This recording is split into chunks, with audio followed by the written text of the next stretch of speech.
Eh, este seminario que va a dictar Enrique Tenenbaum se llama La lengua de los sueños, fundamentos de la clínica psicoanalítica, y se va a dictar los segundos y cuartos lunes de cada mes a esta hora, a las 20:30. Así que los esperamos en esos lunes y cuando quieras, Enrique, adelante. Bueno, gracias. Bueno, un nuevo ciclo del seminario. Para los que ya nos vienen acompañando, saben el seminario de Trilce se dicta desde el año 2014. Y para quienes no, bueno, se dicta desde el 2014. Hace 2 años el título del seminario fue Hablar, Callar, Decir. Es decir, que trabajamos sobre la dimensión del habla en el analizante, la dimensión del silencio del analista y la dimensión del decir en análisis, y fundamentalmente introdujimos un término que es la elenguación, que es un trabajo con la lengua.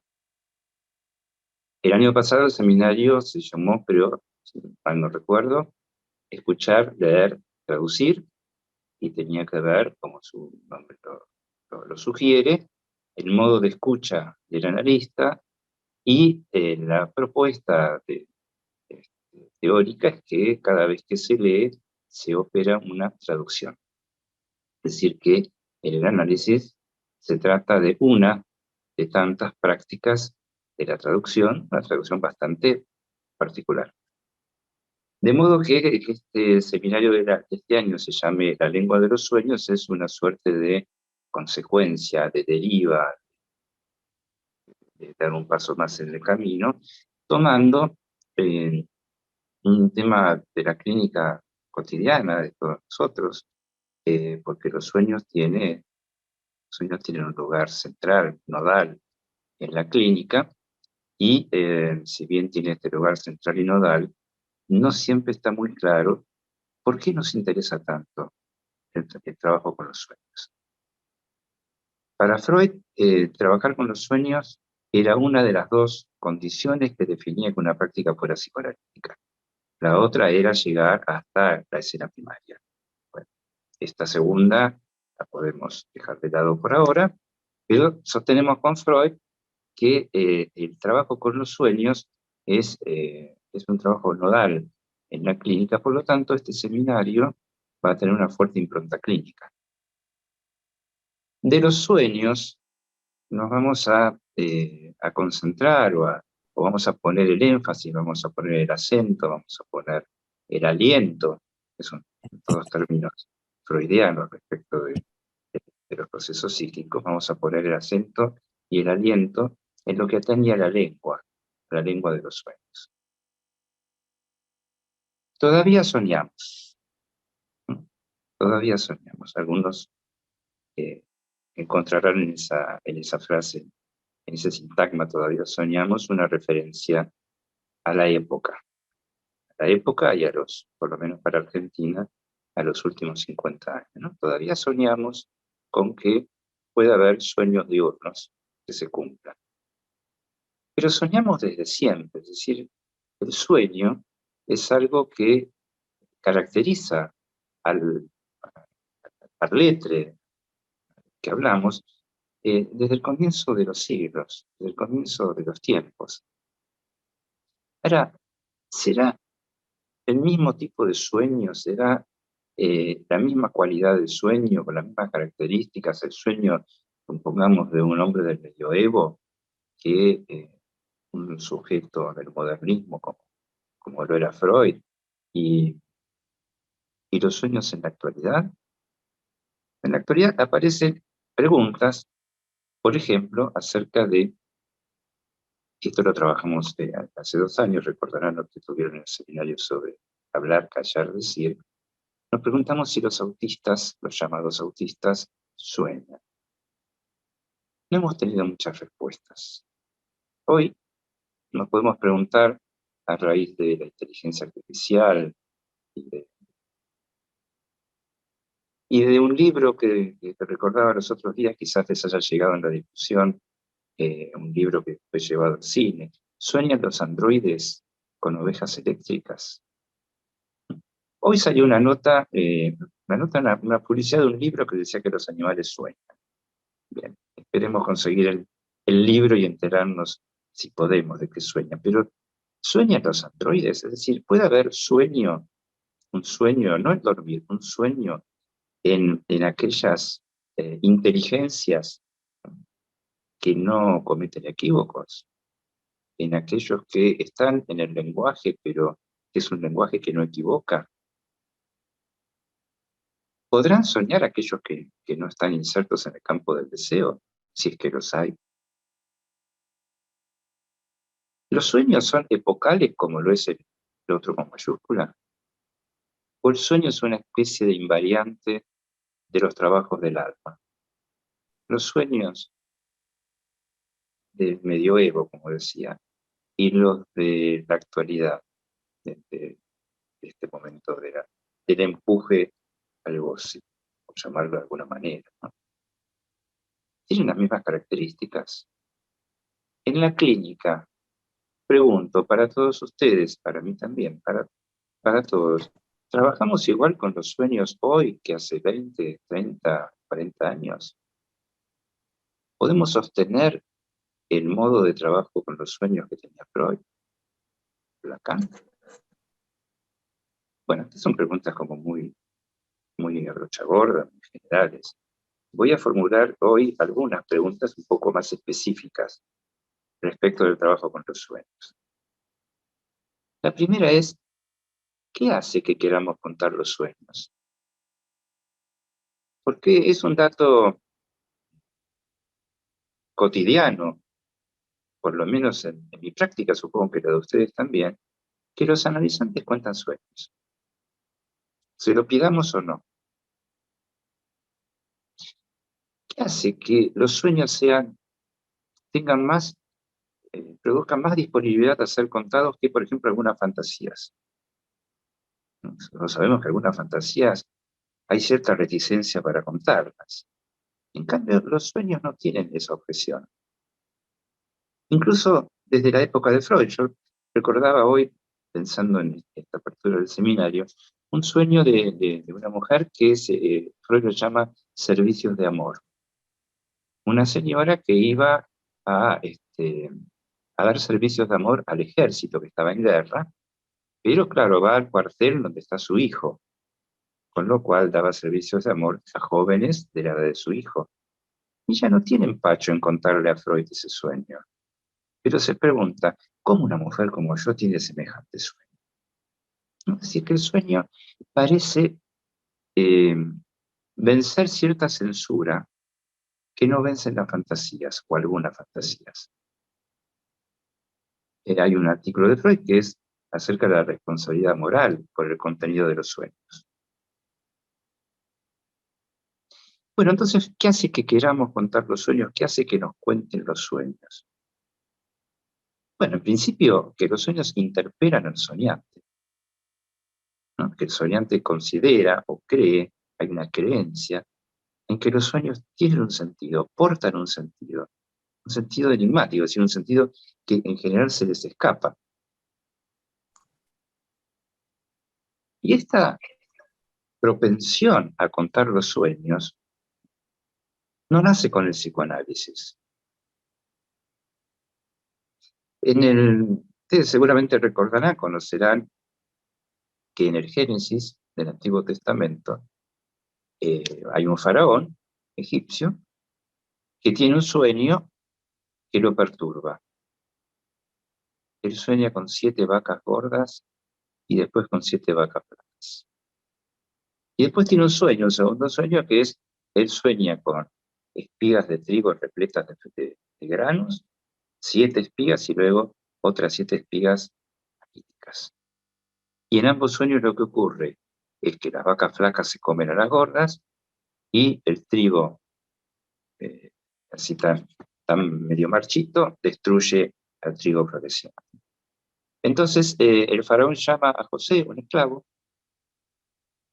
y José hace una interpretación del sueño. Ustedes todos la conocen, 7 años de riqueza, 7 años de pobreza. Entonces la recomendación que José hace es, bueno, durante los 7 años de riqueza hay que ahorrar, porque no se sabe cuándo esto va a terminar. Bueno, todo esto lo conocemos todos, y sabemos también que entonces desde el principio de los tiempos de nuestra era, desde el Génesis, desde el primer capítulo del Antiguo Testamento, hay sueños que el soñante no sabe interpretar, o sea, que no dispone del saber para interpretar, y convoca a alguien de un rango social y económico muy inferior, un esclavo, un sirviente, a que lo interprete. O sea que ya, aparte de que hay un enigma que interpela el soñante, hay un recurso para hacer un llamado a quien puede interpretar un sueño que no dispone de los mismos elementos que el soñante en el sentido de rango, de dinero, cultural, social, cultural. Mucho más adelante, también en la Biblia, hoy bueno, salimos de Pesaj y de Pascua, hay que hablar de la Biblia, ¿no? No podemos pasar por alto las fechas. Hay un relato en el libro de Daniel, un libro del Antiguo Testamento también, lo que yo podría llamar un sueño robado, un sueño en su frase, como el sueño, como la carta robada. Nabucodonosor, que era un rey caldeo, era rey de Babilonia, tiene un sueño que también lo perturba, porque no lo puede interpretar, no puede entender de qué se trata, y convoca a los magos, sabios y sacerdotes caldeos para que se lo interpreten. Pero con una salvedad, él les oculta el sueño, no le dice qué sueño. Ellos tienen que adivinarlo. Bueno, ni los sabios, ni los adivinos, no, ni los sacerdotes caldeos logran hacerlo, y entonces llaman a un sirviente judío llamado Daniel, que va a ser famoso por sus dotes adivinatorias e interpretativas, a tal punto que es una de las pocas figuras de la Biblia que tienen un peso similar, una fuerza similar, un reconocimiento similar en los 3 monoteísmos. Para el cristianismo es un santo, para el judaísmo es un profeta, y para el Corán por ahí anda. No lo nombran como profeta, pero lo tienen en alta estima. O sea que ha tenido un marketing maravilloso, Daniel. Llega Daniel y le dice a Nabucodonosor que por supuesto que no puede interpretar el sueño si no se lo cuenta. Pero tenemos una cuestión, ¿no? En la clínica. ¿Qué hacemos si alguien dice que soñó pero no se acuerda el sueño? No vamos a hacer como hizo Daniel. Daniel lo que hizo fue rezarle a Yahvé, a Jehová, y Jehová le transmitió el sueño que había tenido Nabucodonosor. Por eso Daniel era un profeta, porque estaba en contacto directo, podemos decir, con Jehová. Y Daniel lo que le dice es que Nabucodonosor había soñado con una figura humana que tenía cabeza de oro, tórax de plata, vientre de bronce, piernas de hierro y pies de hierro y barro. Y que hubo una piedra que ninguna mano cortó, lo de la mano es importante, recuérdenlo, una mano que nadie cortó, pero que destruye a esa figura. Y entonces interpreta que el reino de Nabucodonosor primero es de oro, luego será de plata, luego de bronce, luego de hierro y luego de barro. O sea que Jehová va a destruir al reino de Nabucodonosor, va a hacer caer Babilonia. Esa es la profecía. Esa es la profecía.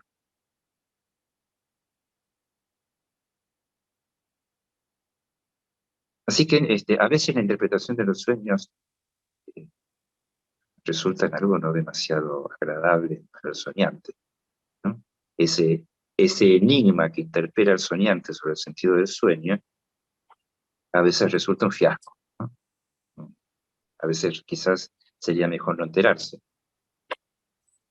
Algo de esto plantea Lacan, Seminario 2, cuando se refiere al sueño de la inyección a Eichmann, o sueño de la inyección de Eichmann, donde Lacan dice que cuando Freud le pide en el sueño a Irma que abra su boca y se encuentra con estos cornetes, dice, bueno, Freud el objeto del sueño es justamente estar reducido a hacer eso.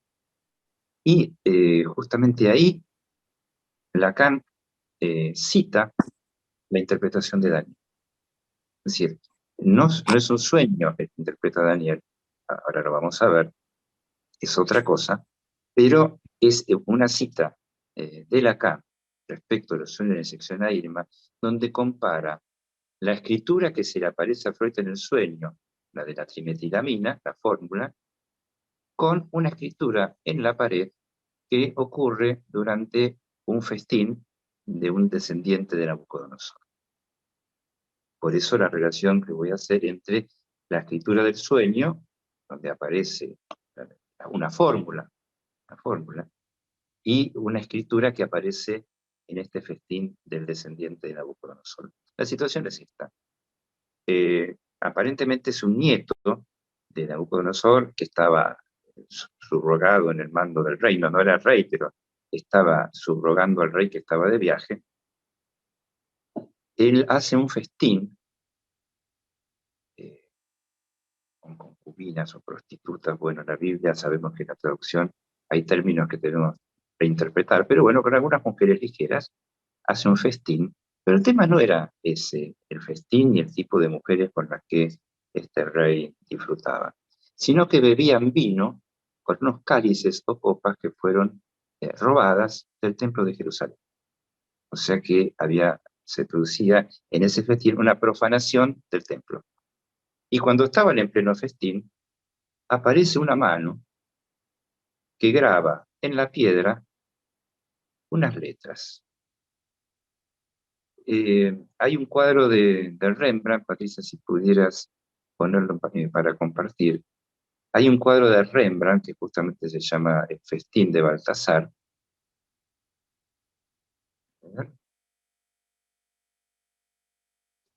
Bueno, mientras va apareciendo, ahí está. Ahí está. Ahí está, perfecto.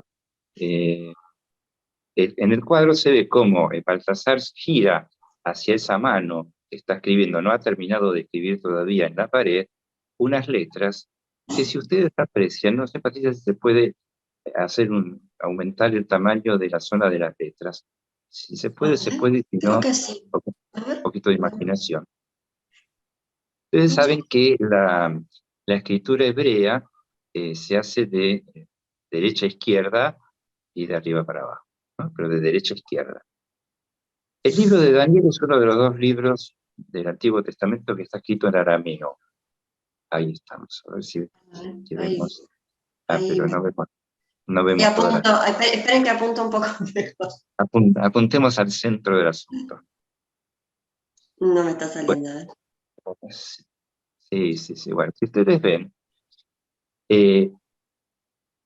los sabios y sacerdotes de Baltasar no pudieron leer, no pudieron interpretar esas letras, porque en vez de estar escritas de derecha a izquierda, están escritas de arriba para abajo. Entonces, si ustedes ven, la columna de la derecha tiene 3 letras, la primera columna. La segunda tiene las mismas letras. La tercera tiene otras letras, y hay una cuarta y quinta que están todavía por terminar de escribir. Además, como seguramente saben, tanto la escritura aramea como la fenicia, como la hebrea, es escritura de consonantes. Por lo tanto, si no se agregan las vocales, si no están escritas las vocales, no se marcan las vocales, el que lee interpreta, tiene que interpretar cuáles serían las vocales que acompañan esa escritura. Bueno, los Los de la corte de Baltasar, quizá porque estaban también bebidos, no lograron interpretar que ahí había una escritura muy particular que Daniel lee inmediatamente. Pero antes de leerla, la escritura, hay dos puntos que son importantes. El primero es que Baltasar le dice a Daniel que si le interpreta el sueño lo va a llenar de dones y de regalos. Y Daniel le dice que no. Toma una posición respecto de qué recibe aquel que interpreta. Y él no quiere recibir algo que lo comprometa a leer de tal modo que el rey quede complacido, porque no va a quedar para nada complacido. Así que primero rehúsa el pago. Y después le recuerda que Nabucodonosor, su antecesor, había, después que Jehová le profetiza a través de él la caída del reino, había, digamos así, bajado los humos, había aceptado que su reino no podía ser competencia con Jehová, pero Baltasar no hizo lo mismo, por eso bebió el vino profanando las copas del templo. Entonces le dice a Daniel, lo que está escrito allí, palabra de la derecha, Mene, segunda Mene, tercera Tekel, cuarta Ufarsin. Bueno, eso es lo que yo no soy un conocedor ni del arameo ni del hebreo, pero creo en las cosas que he leído. Mene o Mina era una moneda babilónica que pesaba alrededor de medio kilo. O sea que las dos primeras palabras a la derecha es Mina, Mene o Mina. La tercera es Tekel, que es una partecita, y que de ahí deriva la moneda actual que se llama el Stekel, una partecita. Y la cuarta, Ufarsin, quiere decir y dividido, y se dividirá. Hay un juego de palabras, con Ufarsin, con la palabra Pérez, que es tanto persa como división. Pero bueno, lo que importa es que Daniel le dice, tu reino fue pesado, Mene o Mina, no das la talla, sos un stekel, un pedacito, será dividido en dos, entre persas y medos. Bueno, ya creo que Patricia podemos sacar el. Gracias. Entonces, Daniel lee en esa escritura otra profecía. Tu antecesor, Nabucodonosor, tenía un reino que valía una mina, medio kilo. Lo tuyo vale 20 gramos. No estuviste a la altura, tu reino se dividirá, y efectivamente al día siguiente, Baltasar es asesinado, y el reino se divide entre medos y persas. Bueno, ya que esta es una historia del libro de Daniel del 500 y pico antes de Cristo, que relata, por un lado, un modo de interpretación de una escritura, que es la escritura de Dios, porque es la mano de Dios. No sé si ustedes saben que el término mano de Dios proviene de ahí. La mano de Dios escribe esas letras e interviene en la economía de Babilonia, en la división del reino y en la muerte del rey. No es cualquier cosa, no es cualquier cosa esa lectura. La pregunta es, entonces, si Daniel interpretó la escritura, si adivinó, si profetizó. Y esto nos lleva a la pregunta para nosotros, ¿a título de qué nos convocan los analizantes cuando nos relatan un sueño? ¿A título de adivinos? ¿A título de profetas? ¿A título de intérpretes?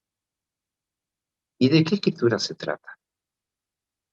Porque en esa escritura de la mano de Dios hay una transliteración, hay un cambio en el ordenamiento habitual de la escritura de las palabras, y hay un enigma que no cualquiera puede revelarlo o leerlo.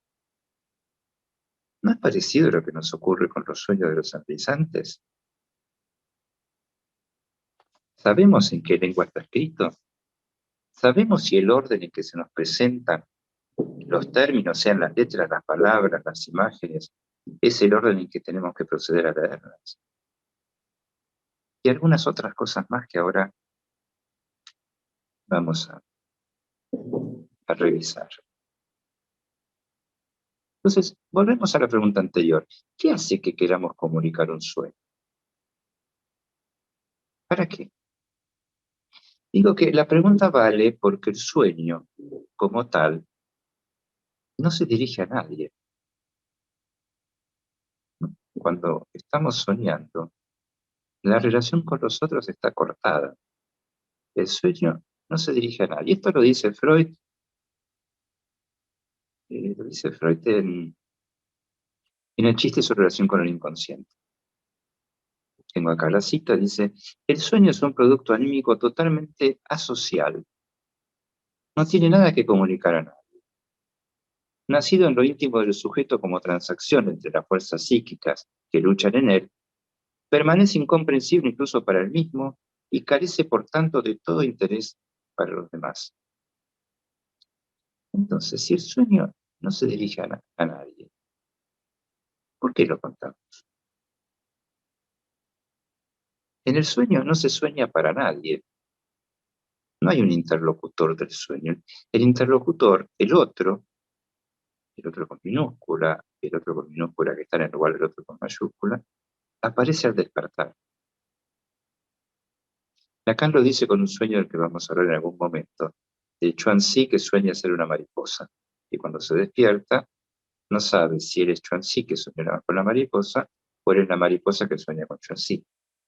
Y Lacan dice, la diferencia está en que la mariposa que está en el sueño no sueña para nadie. No es nadie en el sueño, es alguien cuando despierta. Entonces, hay algo que concierne al soñante, pero que eso que concierne al soñante solo puede averiguarlo en la medida en que despierta y lo comunica. Así que podríamos avanzar un poquito con la pregunta de qué hace que queramos comunicar un sueño, y es, bueno, hacernos un lugar en el cual lo que fuimos en el sueño pueda hacerlo en la vigilia. Esto lo dejamos, lo anotamos entre pinzas porque lo vamos a relativizar un poco. Pero me parece importante la acotación de Freud, que el sueño no se dirige a nadie, a diferencia de otras formaciones del inconsciente, que se producen en el acto del habla, o sea, dirigiéndose a alguien.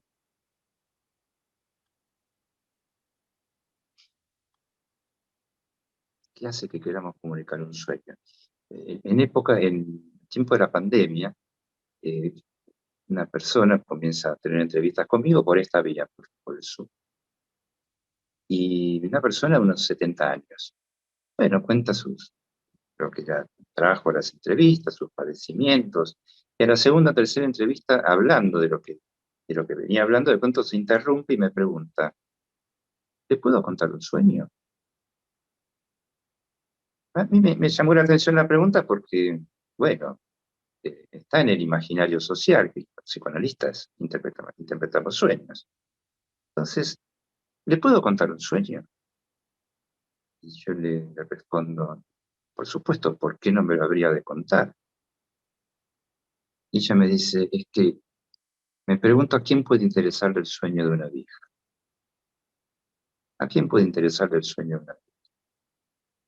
O sea que había un interés por contar ese sueño y había a la vez, lo podemos adivinar, yo no recuerdo el sueño, pero podemos adivinar por el modo de decirlo, que había cierto pudor por el contenido del sueño. Algo así como aquel sueño de los servicios de amor. Podríamos decir, muy vieja para soñar con eso. Entonces ya el contenido del sueño no es lo más importante. No siempre nos vamos a guiar por el contenido, ¿no? En este caso, por lo que fue el inicio de la transferencia. El significante vieja se constituyó ahí como significante de la transferencia. Ella hablaba en tanto que vieja. Por lo tanto, en tanto que vieja, había sueños que ya no debería tener.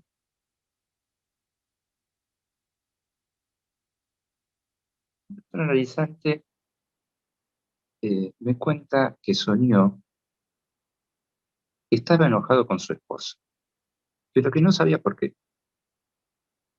Cuando se despierta, se sorprende porque sigue ¿no? enojado con su esposa y sigue sin saber por qué. O sea que hay un enigma que se plantea en este pequeño fragmento, donde la cuestión no es por qué está enojado, sino que el mismo enigma del sueño es un enigma de la vida despierta. Entonces, no siempre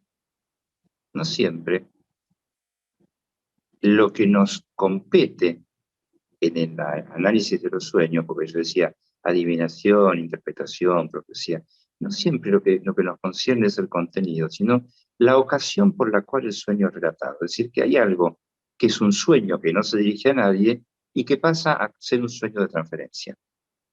Este me parece que es un punto crucial. Ahora bien, segunda pregunta. La primera es, ¿por qué comunicamos los sueños? La segunda es, ¿cuál es la lengua de los sueños? La lengua de los sueños es un lenguaje. El inconsciente está estructurado como un lenguaje. El sueño está estructurado como un lenguaje. Cuando pregunto cuál es la lengua de los sueños, no digo cuál es el idioma, no es en qué lengua uno sueña, o en qué idioma. Hay gente bilingüe que sueña en otra lengua, ¿no? Muchas veces, ustedes habrán tenido ocasión seguramente de relatos de sueños donde alguien sueña con una lengua de la infancia que ya no habla. No hablo del idioma o del lenguaje, hablo de una lengua, o incluso podemos decir una la lengua, lo que Lacan llama la lengua todo junto. Es decir, es una lengua que solo concierne al que la habla.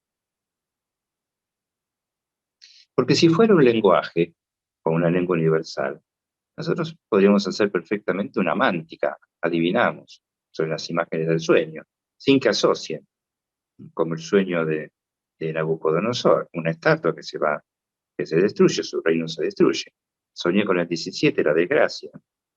Soñé, para los no argentinos, en la numerología de los juegos de azar argentinos, el 17 es la desgracia, y el 48 es el muerto que parla. Entonces, si sueño que mi vieja me está hablando desde los cielos, me van a decir cuando me despierto, bueno, jugar el 48.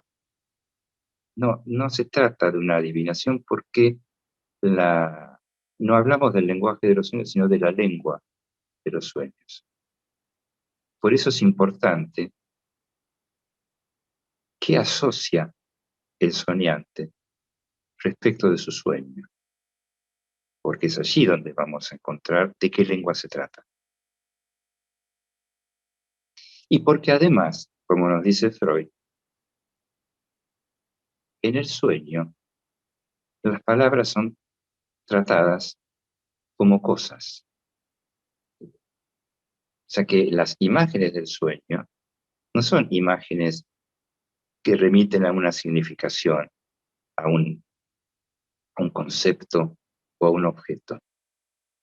Freud plantea que es como una escritura a descifrar al estilo de lo que hizo Champollion con la piedra Rosetta, o al estilo de lo que es la interpretación de la escritura china.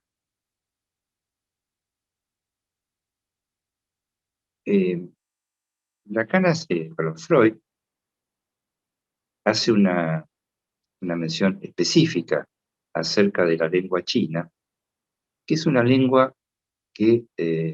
cuya escritura no tiene gramática.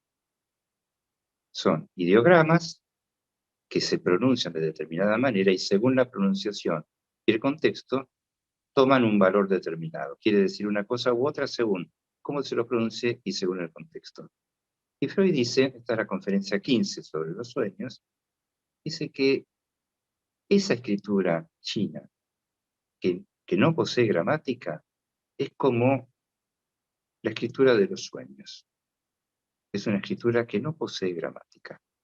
Es decir, que solo podemos interpretarla en función de las asociaciones y en función del contexto. Entonces, primera pregunta, ¿qué hace que comuniquemos un sueño? Segunda, ¿cuál es la lengua de los sueños? Tercera, ¿cuál es el contexto del sueño? ¿A qué llamamos contexto del sueño? ¿Ese contexto del sueño está en relación con la vida despierta? Es decir, ¿hay continuidad entre el sueño y la vida despierta? El contexto tiene que ver con la vida despierta, por ejemplo, los restos diurnos. Ahí podríamos decir, bueno, sí, no sabemos si hay continuidad, pero hay un comercio entre representaciones de la vida despierta y del sueño. Pero hay continuidad. El poeta dice que la vida es sueño, aunque los sueños son. El filósofo duda, Descartes duda, cuándo se despierta uno y cuándo duerme uno. El psicoanalista Lacan dice que uno se despierta para seguir durmiendo, para seguir soñando. Kafka, al parecer, no dormía, pasaba del sueño a la escritura y viceversa, y fundaba su escritura en los sueños. A lo mejor tendremos oportunidad de analizar o de trabajar sobre algunos análisis hechos sobre sueños de Kafka. Pero entonces, esta pregunta, ¿qué continuidad hay, si la hay, entre la vida del soñante, ese tiempo de la vida en el que el sueño no se dirige a nadie, sueño como formación del inconsciente, y la vida despierta en la cual la formación del inconsciente se dirige a alguien? ¿Hay alguna continuidad? ¿Hay una continuidad entre una sesión y otra? Por ejemplo, nosotros, ustedes, cuando trabajan un sueño en análisis, pueden evitar, o quizás no lo deseen, pero pueden evitar pensar en las sesiones previas para interpretar un sueño actual. Es decir, si nosotros pensamos en intervenir respecto de un sueño, tomando algún elemento de una sesión anterior, decimos, hay continuidad, no solo entre la vida del soñante y la despierta, sino entre sesión y sesión. Otros dirán, no, el sueño no. Ni asociación ni continuidad, el sueño es el texto del sueño. Y ahí hay dos políticas clínicas sobre el análisis de los sueños. Por ahí vamos a tener ocasión de entrar por una de esas vías y por otra de esas vías. Otra pregunta que aparece es acerca del anacronismo en la interpretación de los sueños. Pues nosotros podemos leer un sueño, el sueño de la bella Carnice. Ese sueño fue soñado a principios del siglo pasado, hace 100 años. La interpretación que vamos a hacer hoy es necesariamente anacrónica. En particular porque es un sueño de hace 100 años. El de Nabucodonosor es de hace 2500 años. Ahora, si generalizamos esto, somos muy precisos. Todo sueño que se interpreta fuera del acto mismo de la transferencia donde el analizante asocia, todo sueño que se interpreta fuera de esa escena es una interpretación anacrónica. ¿Por qué? Porque tanto el sueño del faraón, el del rey, de Freud, no hay allí un sujeto ni lengua viva que se diga asociando sobre el sueño en acto. Es decir, que incluso cuando queremos hablar del sueño de un analizante, como dices un ratito, es una interpretación anacrónica la que hacemos. Por lo tanto, aparece también una cuestión ligada a la temporalidad del sueño y la temporalidad del inconsciente. Voy dejando algunas cuestiones abiertas porque son las líneas por las que quiero adentrarme y los invito a adentrarse conmigo en este camino. A propósito del anacronismo, hay un texto de Freud que se llama Refutación del Tiempo, donde habla justamente del anacronismo en el sueño. Borges, ¿no? Que con el análisis no se llevaba de todo bien que digamos. Entonces, si cuando leemos sobre interpretaciones de sueños soñados hace 10 minutos o 5.000 años, si decimos que esos son sueños anacrónicos. ¿Por qué anacrónicos? No solo porque se soñaron hace muchos años, sino porque el que soñó no habla, ¿no? Su lengua no es una lengua viva, porque están muertos. Entonces, es indiferente para el análisis que la lengua del sueño o del soñante esté viva. ¿La lengua del sueño es una lengua viva? Pregunto. ¿O es una lengua muerta? Porque el sueño no habla.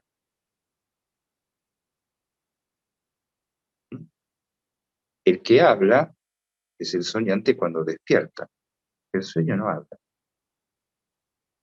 Entonces el valor de las imágenes, ese valor que Freud muy desde el comienzo subraya, que es el miramiento por la figurabilidad, o sea, las figuras del sueño, nos hacen pensar.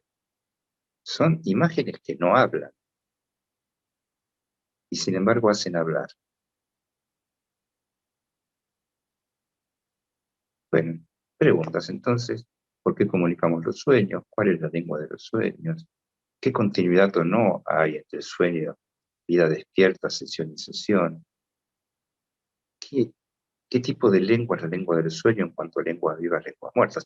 Bueno, ustedes saben, una lengua muerta es la lengua que nadie habla, que nadie aprende a hablar en la infancia. Es una lengua que no se transmite de madres a hijos. Y el sueño, la lengua del sueño, ¿cómo se transmite? Interrogante. Y la última pregunta que tengo para formular hoy, después seguramente van a aparecer otras en el transcurrir del seminario, es: ¿qué interés puede tener para nosotros estudiar los sueños que ya han sido estudiados por Freud, por todos los post-freudianos, por Lacan, por todos nuestros analistas, por todos aquellos con los que hemos estudiado? ¿Qué interés puede tener para nosotros volver a estudiar los sueños si eso no hace avanzar algo en un análisis? Si no tomamos los sueños para hacer avanzar algo en los análisis. Algo, ¿no? ¿Pero qué? Bueno, la hipótesis con la que está en el telón de fondo, digamos, no está impresa en gruesos caracteres, pero está allí, es que los sueños en transferencia algo trabajan, algo corrigen, algo modifican, algo hacen avanzar respecto de la lengua del soñante y respecto del nombre propio. La lengua y el nombre propio son dos de los ítems que vamos a encontrar una y otra vez subrayados, sobre todo, ¿no? Que vamos a trabajar sobre eso, pero que vamos a subrayar la lengua del sueño y el nombre propio del soñante en relación con ese sueño. Bueno, esto es el adelanto del recorrido. Ahora me gustaría escucharlos a ustedes. Bueno, muchas gracias, Enrique. Queda abierto entonces el espacio para preguntas, comentarios, dudas. Quien quiera tomar la palabra puede levantarla, por favor, levante la manito virtual porque somos bastantes y no estoy segura de poder verlos a todos.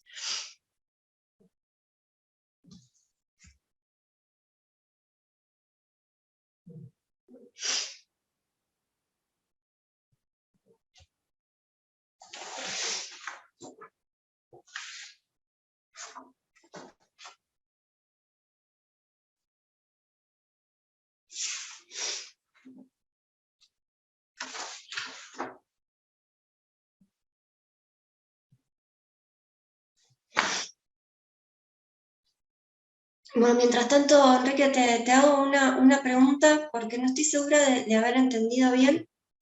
En un momento hablas respecto de de los sueños que no se dirigen a otra persona, ¿no? Que no se dirigen al analista, sino que es de pertenencia.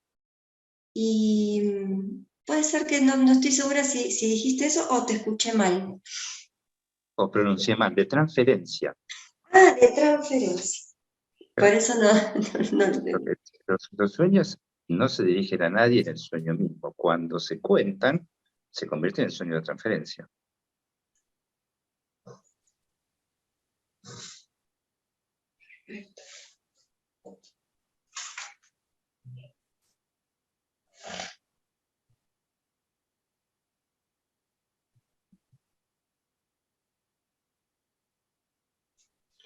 Magali, adelante. Desmuteate, por favor. Ahí está, ¿me escuchan ahí? Sí, perfecto. Bien, ¿qué tal? Enrique, con esto mismo último que dijeron, ¿no? Me pregunto, digo, todos los sueños, entonces cuando aparece ese llamado, ¿no? A la interpretación, ¿son sueños de transferencia? Te contesto así de simple. Y es la hipótesis. Ajá. Es la hipótesis. A ver, ¿cómo lo pienso yo? A ver, cuando Freud se encuentra con el sueño del hombre de las ratas, cuando el hombre de las ratas sueña que está en la casa de Freud, que baja las escaleras y se cruza con una de las hijas de Freud con el plato de bosta en los ojos, Freud dice, bueno, apareció la transferencia. Hay algo en el sueño que se refiere directamente a la persona del analista. Bien.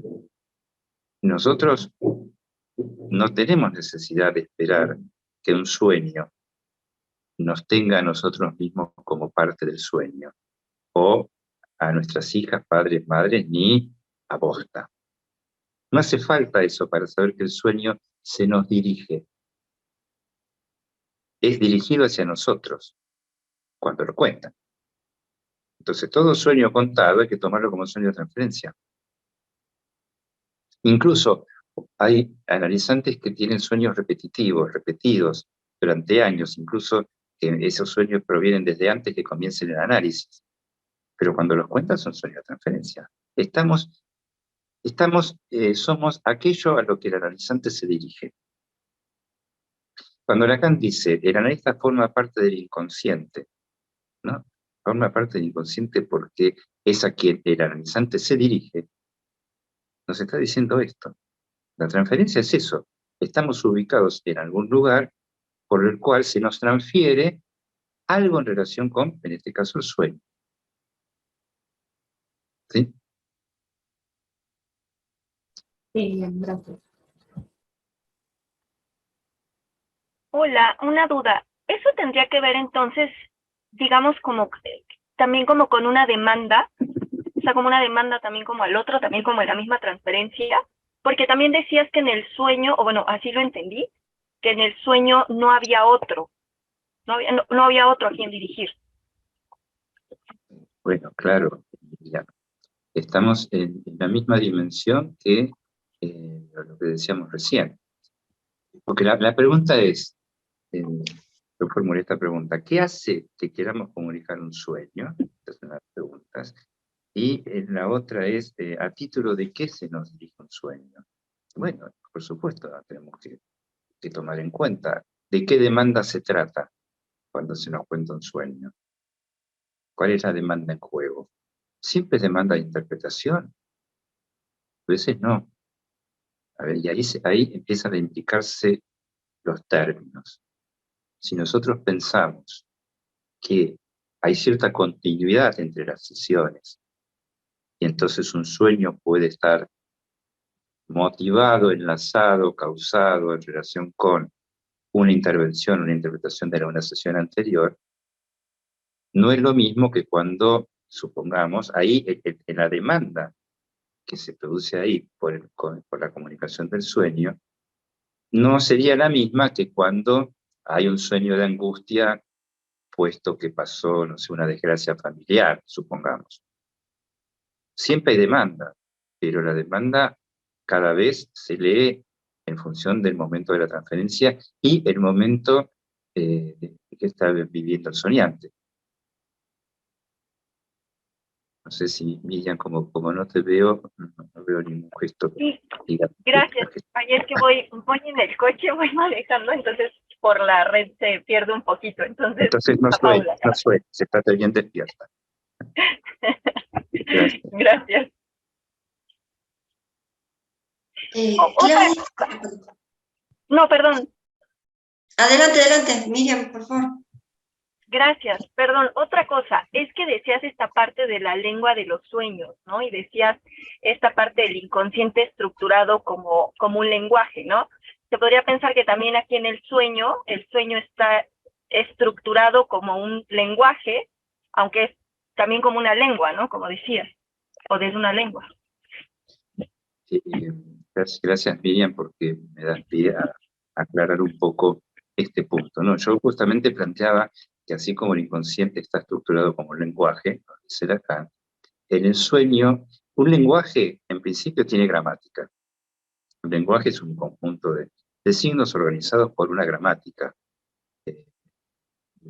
Justamente en los sueños, lo que nos dice Freud es falta la gramática. Y por otra parte, tampoco está claro que sea un lenguaje, más bien es una escritura a descifrar. Y mi hipótesis, entonces, no es que el sueño está estructurado como un lenguaje, ni siquiera estructurado como una lengua, sino que participa en la construcción de la lengua. Incluso podemos decir que participa en ciertas correcciones de la lengua, en ciertas precisiones de la lengua. Pero no diría que está estructurado. Pero bueno, sé que es una formulación, por lo menos yo no la escuché nunca, así que supongo que para ustedes también será novedosa, quizás extraña, pero me parece que es una hipótesis a sostener, que el sueño no está estructurado como lenguaje.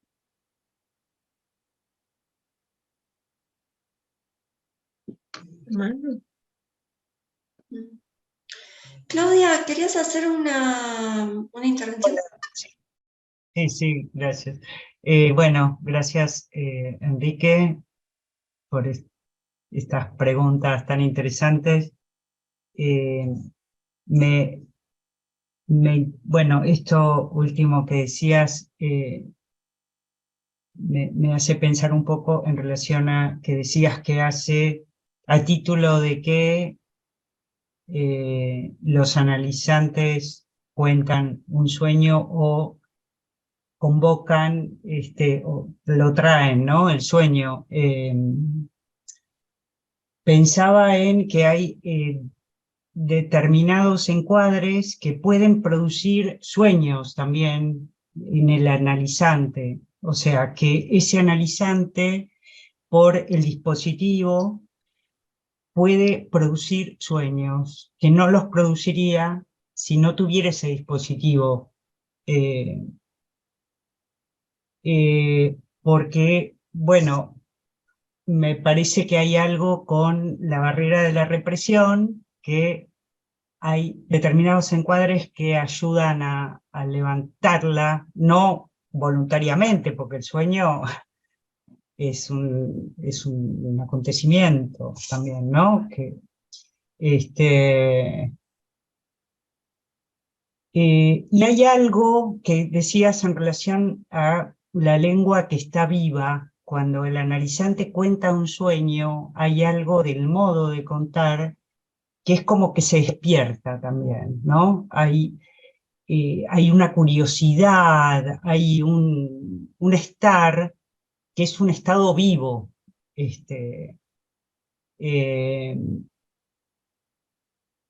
También, bueno, cuando se pide la asociación al analizante, a veces no se quiere meter con determinados puntos del sueño porque sabe que esos puntos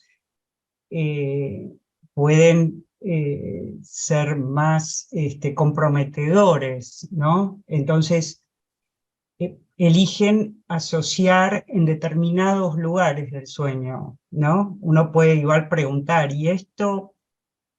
Pero por ahí no prende mucho en relación a que eso no conduce en principio a algo.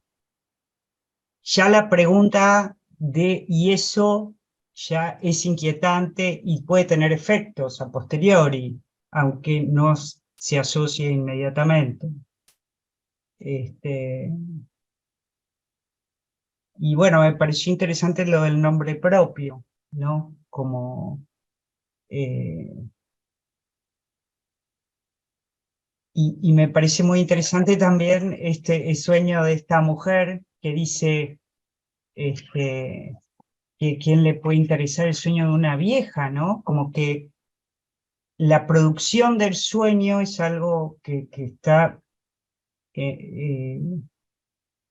que claramente vivo, ¿no? Hay algo de eso que me hiciste pensar. Bueno, esto por ahora. Gracias. Gracias, Claudia. No sé Me cómo poner la parece, mano. me parece Yo te doy la interesante. palabra, Sonia, un segundito. Ya. Ah, perdón, ¿alguien quería intervenir? Sonia, y tenemos una intervención por el chat. ¿Crees que ¿Podés leerla, por favor? Sí, cómo no? Es de Mabel Maldonado y dice, creo que el interés que nos despierta el sueño es por su propio carácter de producción enigmática, no solo para el analizante, sino también para el analista. Es decir, que no solo interpela al analizante, sino igualmente al analista. Esta es la intervención de Mabel. Y Sonia, si querés, adelante. Eh, gracias Enrique por estas preguntas tan pertinentes. Pensaba que yo suelo decir que cuando traen un sueño que es una creación en otro idioma, que la ha creado el propio sujeto, pero que no la entiende y que es necesario traducirla, porque la creó en otro idioma y por eso él mismo no la entiende, pero es su creación. Pero me hacías pensar en esto que traías ahora de hacer avanzar la lengua, porque al poder decirlo es como un logro, no se me ocurre otra palabra, pero es como poder poner en palabras eso que interpela, eso que inquieta. Y pensaba en una chiquilla que trae un sueño alrededor de los temas de la sexualidad, de su posición, de colocarse en una posición femenina o interrogarse sobre esto, y lo trae en un momento singular, cuando la demanda inicial de los padres es anorexia, es bulimia. Pero el centro, digamos, está alrededor de la sexualidad, pensaba del goce, a propósito del sueño que traes de esta señora también, de los sueños del amor, o de esto de vida sexual o actividad sexual pensada, y lo difícil que es como hablarla, nombrarla, o en esto que ella dice ya vieja de estos temas. No, o sea, como esto que interpela tiene que ver con, sí, con la sexualidad, con el goce, pero que es difícil de decir, y entonces el sueño irrumpe, como dices bien, no va dirigido a nadie, pero irrumpe e interpela al sujeto que se atreve con un cierto pudor a ir diciendo algo. Pero en ese decir me deja pensando mucho esto de avanzar en la construcción, en la producción de la lengua. Por ahí. Bueno, gracias. Sí, a propósito del sueño y la sexualidad, yo me preguntaba, una de las preguntas, bueno, ¿qué hace que contemos los sueños? Y no solo que los contemos, sino con mucho más desparpajo, si se podría decir, que de ciertas fantasías. Nosotros, un sueño, no sé, un contenido sexual evidente, manifiesto y claro, puede no resultarnos censurable, pero si eso se practicara en la realidad sería censurable. Por ejemplo, voy a esto. Supongamos que una persona sueña que un sujeto de 80 y pico de años le pide a un niño que le chupetee la lengua. Bueno, si fuera un sueño, sería un sueño. Yo, a ver qué está soñando. Ahora, si eso lo hace en la realidad del Dalai Lama, como ahora se estuvo difundiendo, nos produce un enorme rechazo, ¿no? Freud hablaba de esta contrapartida entre lo que es la fantasía y lo que es algo en la realidad, cuando hablaba del poeta y el fantaseo diurno.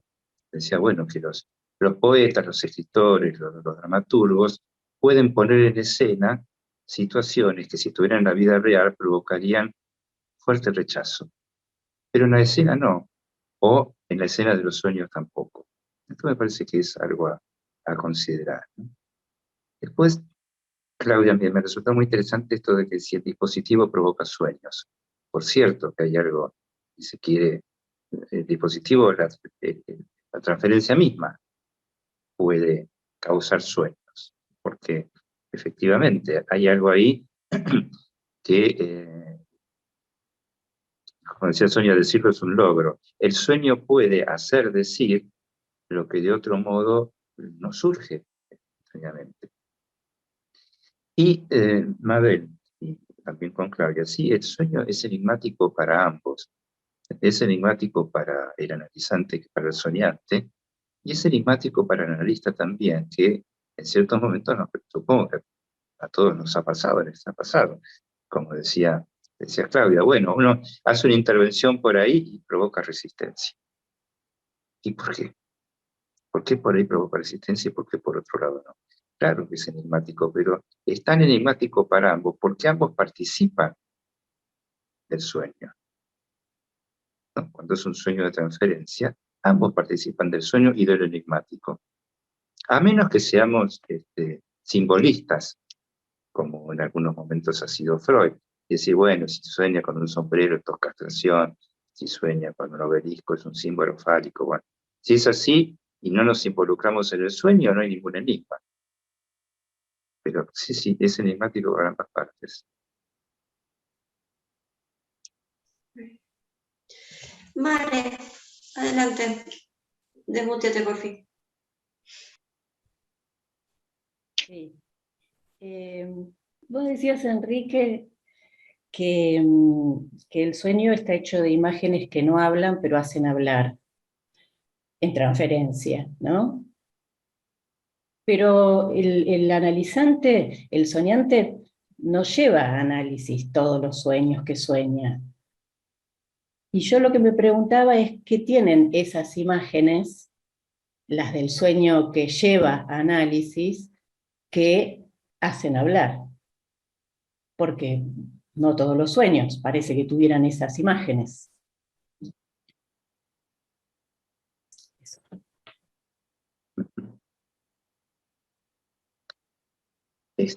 Ahí tenemos un problema metodológico, y es, no sabemos. Cuando alguien no cuenta un sueño, no sabemos que hubo un sueño. ¿Cómo sabemos que hubo un sueño si no es relatado? Solo el soñante puede saber por qué no lo cuenta. Pero con eso escapa toda consideración. No sé si vos, María, habías pensado otra cosa. A mí no se me ocurre decir nada sobre los sueños que no se cuentan.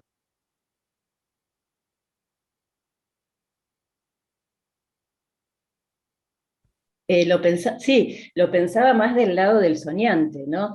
De quien sí sabe que soñó otros sueños, pero no los considera.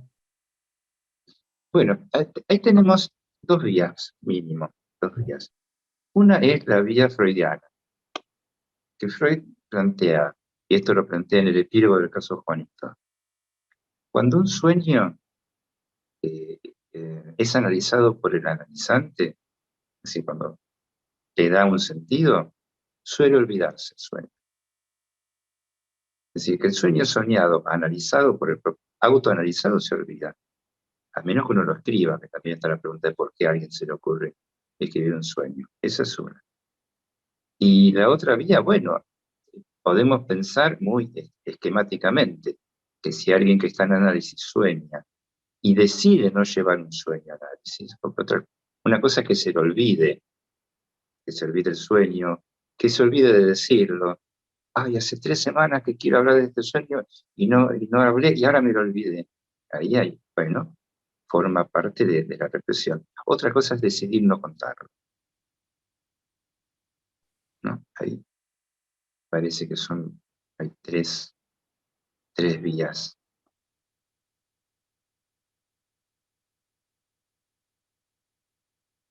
Hay analizantes que por ahí cuentan de los sueños cuando el análisis terminó, por ejemplo en el PASE. El dispositivo del PASE, hay quienes cuentan sueños sustraídos al análisis o autoanalizados.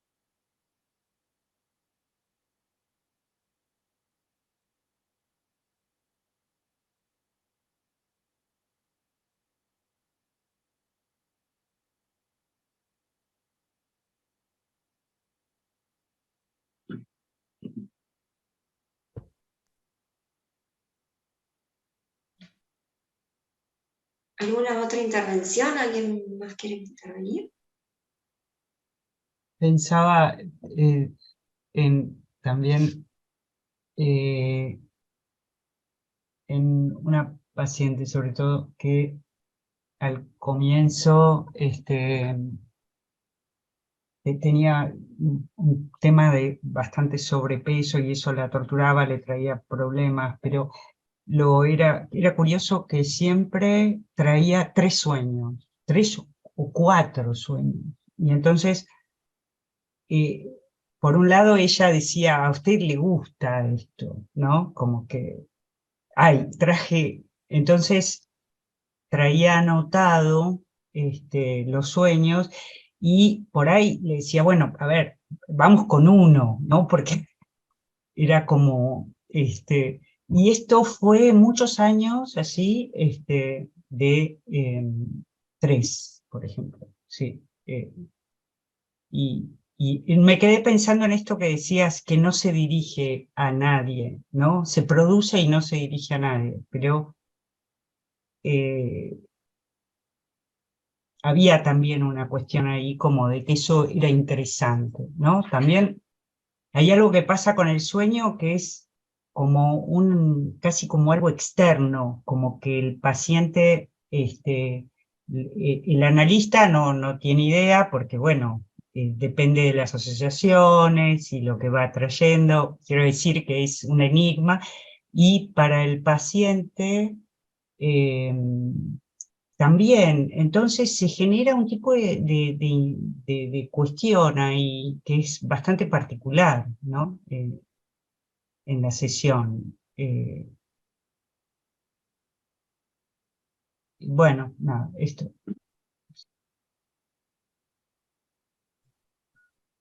Hay una dimensión de la transferencia que son de estos sueños que se producen como regalos a la vista. A vos te gusta, te traigo 3. Mabel Maldonado pregunta justamente esto: ¿puedo operar un sueño a modo de resistencia? Por supuesto. Es decir, si el analizante se encuentra con que al analista le gustan los sueños, le va a traer los regalitos. No importa con qué sueñe. Esos son momentos en donde uno se rehúsa a intervenir. Ahora, en esta dimensión, más imaginaria de la transferencia, no cuenta la lengua de los sueños. No cuenta en qué lengua se produjeron, qué enigma le produce al soñante, porque está en la transferencia, en la vertiente resistencial de la transferencia amorosa. De todos modos, algunos sueños se ponían jugosos.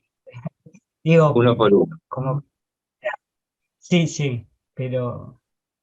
Pero sí. cuando los trae por de a 3, así dicho, los trae de a 3, bueno, ya te traigo 3 flores.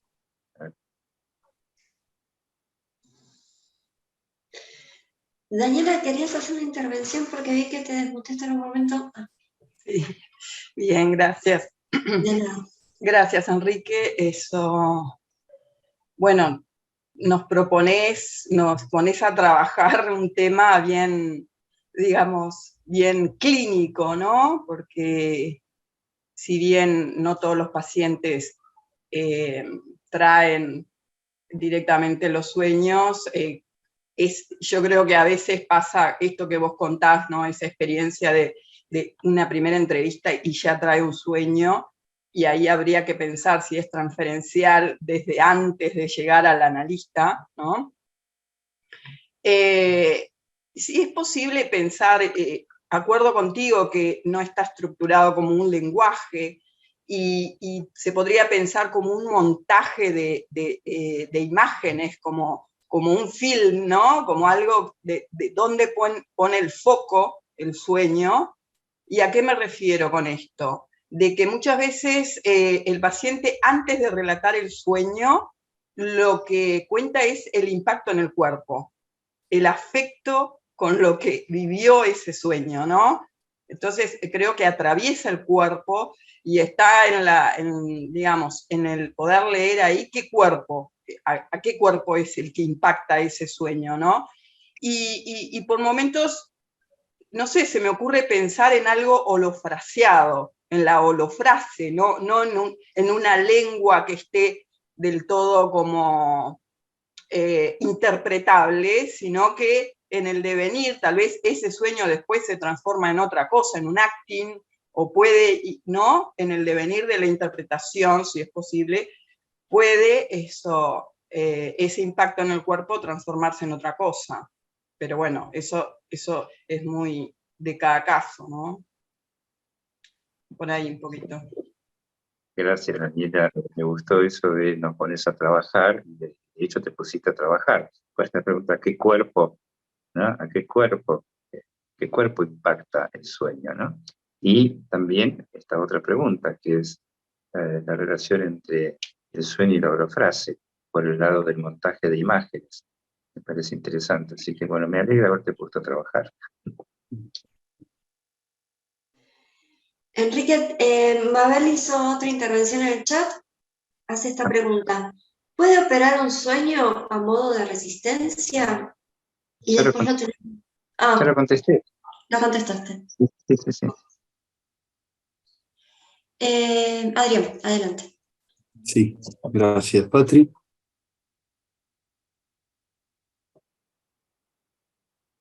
Ay, no sé si soy yo, pero lo veo ¿Estás ahí? congelado. Ay, me pasa que De funciona. lo que vos dijiste. ¿Se escucha? Ahora sí. A ver, Quería hacerte una pregunta, Enrique, de algo que vos dijiste que me detuvo especialmente, que es cuando decís que Lacan dice, referido a Chuang Tzu, que Chuang Tzu, soñándose mariposa, no es nadie, pero es alguien cuando despierta. Y detrás de eso dijiste, contamos un sueño entonces para hacernos un lugar para que lo que fuimos en el sueño podamos actualizarlo en la vigilia. Yo no sé si algo de eso, en esto de quién es el que sueña y cómo se representa el que sueña entre el sueño y la vigilia, si no hay algo ahí que empezaste a decir y que a lo mejor me pareció que podía llevar más lejos, ¿no? Algo como donde se pone en juego algo del enigma del sujeto, ¿no? ¿Quién habla? ¿En qué momento? Y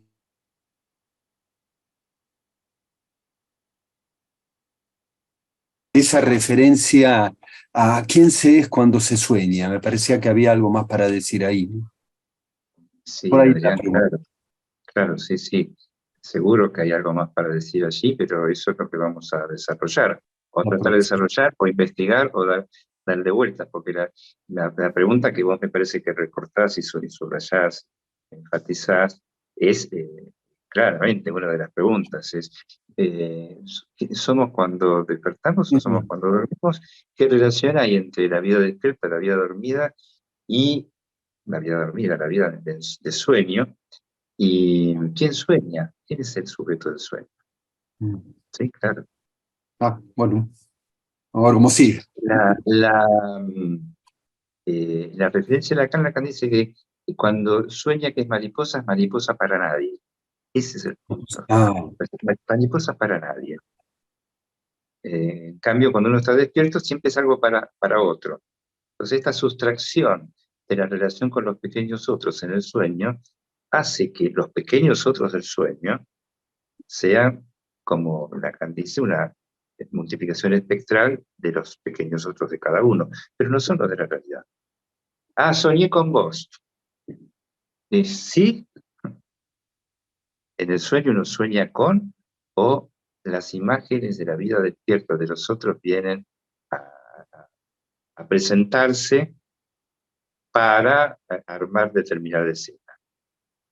¿No? Como digo, este sueño de ese analizante que dice, soñé que estaba enojado con mi mujer y no sabía por qué, me desperté y seguía enojado.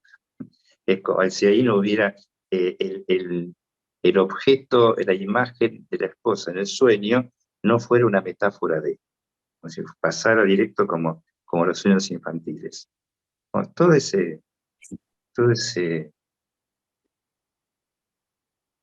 amalgama, todo ese collage, como decía Daniela, toda esa cuestión que aparece muy confundida, ¿no? Es lo que me gustaría que vayamos desplegando.